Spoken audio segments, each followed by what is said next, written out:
Okay, so we'll start with the state diagram. So the state diagram is really pretty easy when you know how these two things work. So we have two possible states. So we have a D flip-flop. It can be 0 or it can be 1. Those are our two states. So I'll just call it, so this will be D. We'll call it S0 and S1. Those are our two possible states. So when you have a D flip-flop, the output is either 0 or it's 1. And then you have an input. And it turns out for a D flip-flop, the input doesn't depend on what state you're currently in. If I'm in state 0 and I get a 0, I will go back to state 0 because Q follows D. So if I get a 0, I'm going to 0. So if I get a 0, I go back to 0. If I'm in state 0 and I get a 1, I go to 1. Similarly, if I'm in state 1 and I get a 0, I go to 0. And if I'm in state 1 and I get a 1, I stay in 1.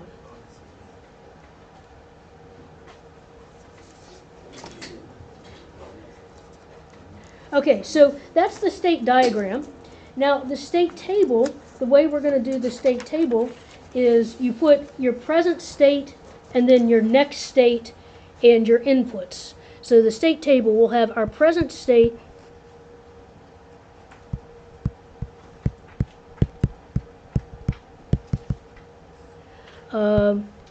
and our next state, and our next state depends on the inputs, and it depends on the inputs for whether D was equal to 0 or D was equal to 1. It's going to tell us what our next state was.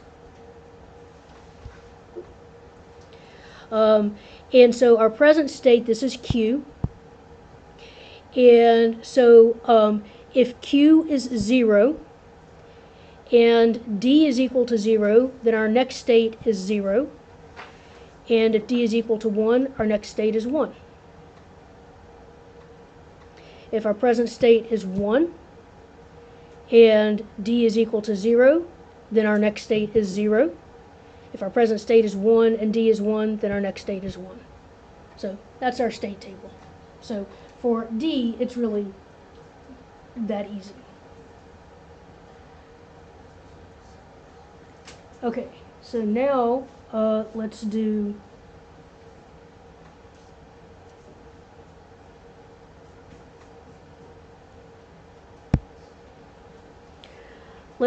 T next. So again, we have two states. Call it S0 and S1, and that just means Q is 0 or Q is 1. And then our input is T. So that will tell us what happens. So if I'm in state 0, and this is now a T flip-flop, remember, if my input is 0 for T flip-flop, it's no change. So I will just come back if my input is 0, so if T equals 0. And if I'm in state 1 and my input is 0, there's no change. So that's T equals 0. But if my input is 1, then I toggle. So if T is 1 and I'm in state 0, then I would go to state 1. And if T is 1 and I'm in state 1, then I would go to state 0. And here's the way my table is going to look. I'll have present state,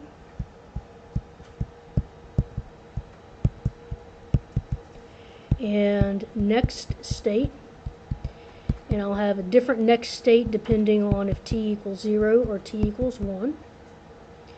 Present state 0, 1.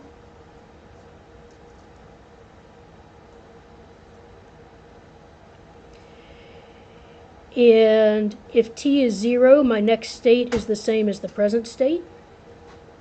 And if T is 1, my next state is the complement of the present state, 1, 0.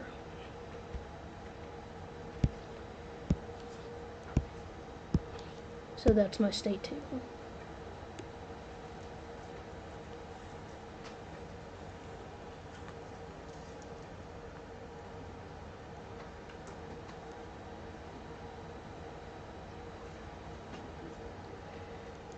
Okay, so now let's do JK. So that one's going to be a little bit harder.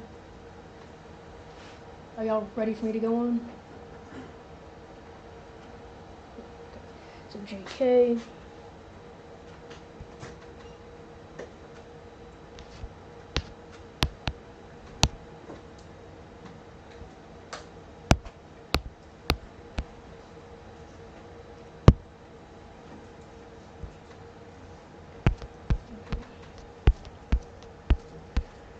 So I still have just two states. So state 0 and state 1. But then it depends on where I go, depends on both J and K. So I have different possibilities. So I can have J and K both 0, J's 0, K1, and all of those different possibilities. So I have to look at each different possibility and figure out what's going on with that one. So I have,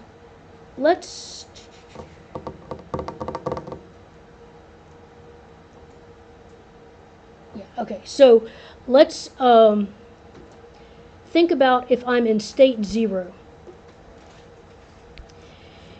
That means I'm currently at 0. Well, how could I stay at 0? I could stay at 0 if K is the reset, right? K is the reset. So if J is 0 and K is 1, so K is reset. So if K is 0 and J is 1, then that means I'm going to get 0. So this would be J bar K. The same is going to be true if I'm in state 1. If I get J bar K, J is 0 and K is 1, I'm going to go to 0. Now, if J and K are both 0, then I stay where I am. And so if I'm in state 0, staying where I am means staying at 0. So another way to stay at 0 is if J is 0 and K is 0. So I can write it like that. I can write J bar K bar plus J bar K. Both of those, or either of those, that's an or, either of those are going to keep me in state 0. Similarly, a no change, J bar, K bar is always no change. So if I'm in state 1, if I have J bar, K bar, that's going to leave me in state 1. Okay, so let's see, what have I not done? I have not done when J is 1 and K is 0. When J is 1 and K is 0, then it's always a set. That's a set. So that means you always go to 1. So this is J K bar. So if I'm at 1 and I get a set, I stay at 1. So that would be plus J K bar. But if I'm at 0 and I get a J K bar, then that's going to take me to 1.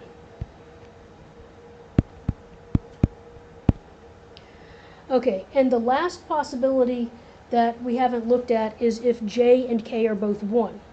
If J and K are both 1, then you toggle. So I would go from 0 to 1 or from 1 to 0. So this is plus JK here and plus JK here.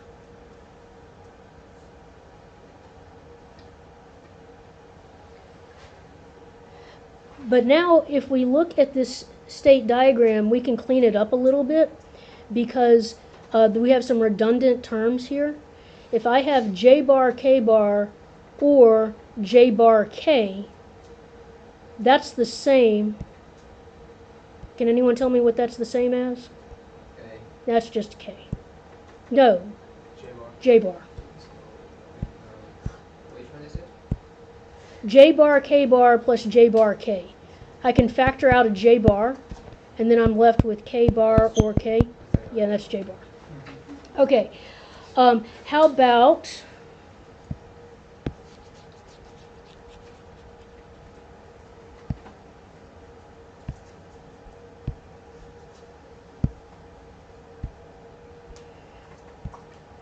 this one here, JK bar plus JK? What's that? J. That's just J.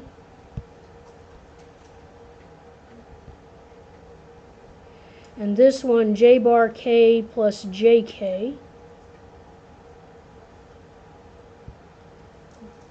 J bar K plus JK. K. And the last one, J bar K bar plus JK bar is just K bar.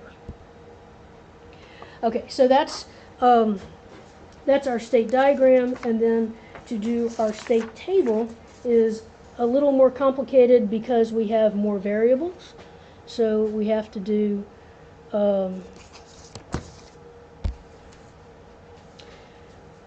so we have present state,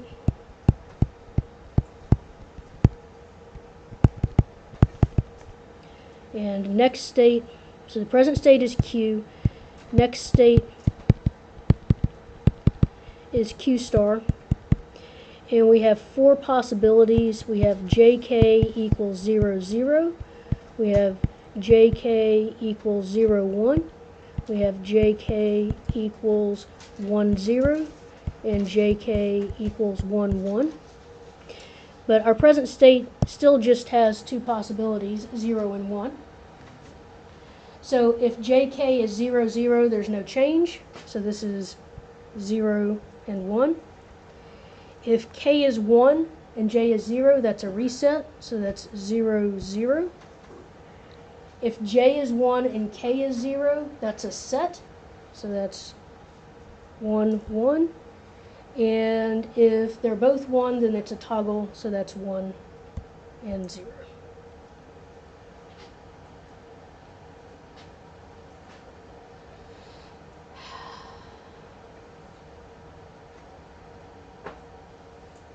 Sorry.